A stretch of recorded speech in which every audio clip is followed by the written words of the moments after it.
je me suis retrouvée sur un banc avec une petite robe d'été. Et le gars, il monte son visage avec une balafre. Mais vraiment, j'ai compté les minutes jusqu'à ce que le soleil se lève.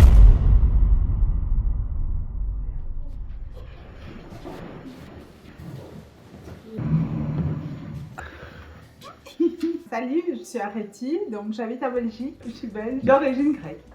L'histoire que je vais raconter, j'avais 17 ans et j'avais réussi à décrocher un job comme jeune fille au pair en Angleterre, à Londres. Alors ma famille, je leur avais expliqué que c'était dans une famille que j'allais me trouver, donc ils étaient aussi rassurés. J'avais montré des photos de la maman, des enfants et tout.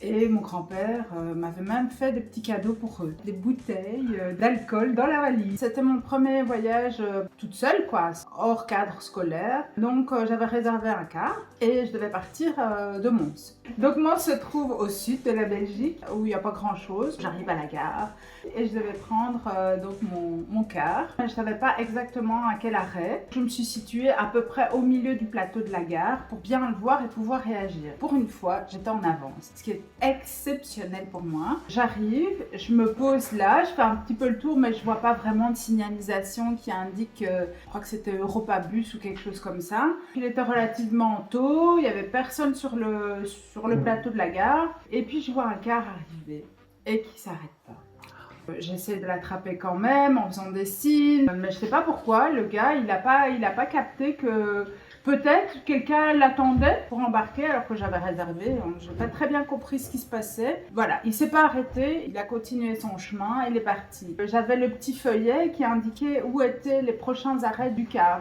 Donc il y avait moyen de le prendre à Mons, je l'avais raté, donc mon idée était d'essayer de l'avoir à Bruxelles. Et dans ma tête, en prenant le train, j'allais arriver à l'heure pour le prendre. Il faut savoir que Mons est quand même une toute petite heure de Lille, plutôt que d'aller dans la direction de Lille et vers l'Angleterre, vers la traversée de Calais. J'étais repartie pour aller prendre le car et donc j'allais le suivre dans toute l'Europe s'il fallait. Donc me voilà repartie en train, je vais à Bruxelles. Je sais plus exactement, j'ai dû prendre un métro et tout ça, j'arrive et il n'y avait plus de bus, il était déjà reparti.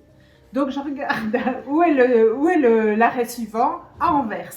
Donc me voilà repartie à Anvers, donc j'arrive à Anvers et là j'ai pas compris, j'ai pas trouvé ni d'arrêt ni de traces de car. C'était à nouveau sur le plateau de la gare d'Anvers et là il commençait vraiment à se faire tard. J'ai été à la gare et je me suis renseignée pour pouvoir prendre un train et repartir sur Lille, sauf que là il fallait attendre le lendemain matin. Il devait faire 22h ou quelque chose comme ça, mais je devais attendre 5h du matin pour prendre un train et pour repartir. J'ai pas contacté ma famille ni d'Angleterre ni mes parents parce que je me disais, si je leur dis maintenant, je suis au milieu de nulle part toute seule, ils vont s'inquiéter. Ma famille d'Angleterre aurait pu rien faire et mes parents qui étaient sur Charleroi, dans le sud de la Belgique, n'avaient pas débarqué à Anvers. Donc je me suis dit, bon, je les contacterai quand tout sera ok. Et je me suis retrouvée sur un banc puisque j'ai fait vite le tour des hôtels pas loin de la gare et c'était trop cher. J'avais pas assez d'argent de poche pour pouvoir me payer une nuit à l'hôtel.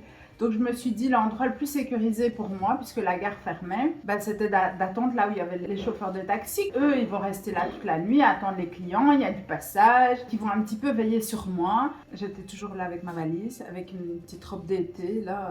Bon voilà, on va essayer de passer l'année comme on peut. J'espère que mon ange gardien est là. J'étais pas à l'aise. Autour d'une gare, il se passe toujours plein de trucs. Donc on voyait des gens un petit peu chelous, dans une langue étrangère, évidemment l'irlandais. C'était encore plus compliqué de se faire comprendre. J'étais un petit peu comme une jeune proie, comme ça, en plein milieu de la ville. Finalement, on m'a laissé un peu tranquille jusqu'à ce qu'il y ait un taxi qui s'approche près de moi.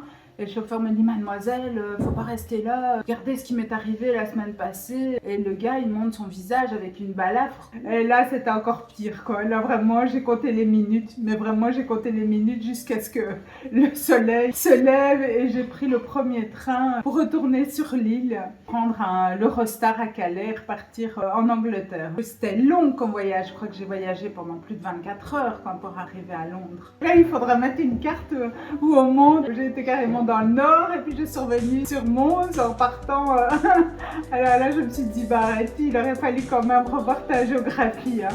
Ah, je précise qu'à l'époque, il n'y avait pas de GSM. Donc on ne pouvait pas consulter Google Maps et tout ça. Enfin, j'aurais pas pu imaginer rater le Caire autant de fois, et à Bruxelles et à Anvers. Mais c'est vrai qu'après ça, on se dit on peut voyager partout et finalement on tourne en rond, mais on y arrive. Donc s'il ne m'était pas arrivé ça, c'est clair que je m'en souviendrai pas de ce voyage.